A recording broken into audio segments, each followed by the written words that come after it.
I always tell the client to not worry, we can find new plants that will be smaller than the ones that they have that are now covering their windows because there's just more availability now. That's the beautiful thing about the nursery industry right now.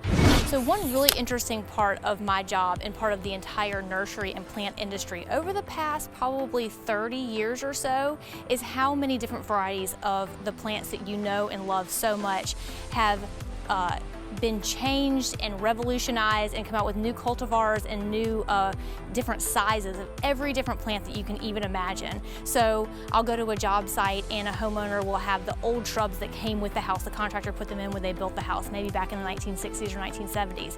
And I always tell the client to not worry, we can find new plants that will be smaller than the ones that they have that are now covering their windows because there's just more availability now. That's the beautiful thing about the nursery industry right now.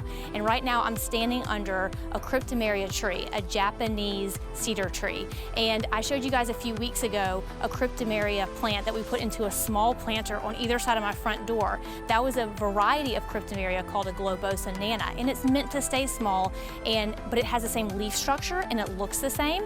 And right now I'm standing under this tree, which is obviously a giant tree, but it's also the Japanese cedar. It's just a different variety. It's like the original Japanese cedar. It's a beautiful plant when put in the right place. So there's a different plant for a different place. And that's what designers like me are for, and other landscapers that kind of know where the plant should go in your landscape, because no matter what, there's a right plant for your location.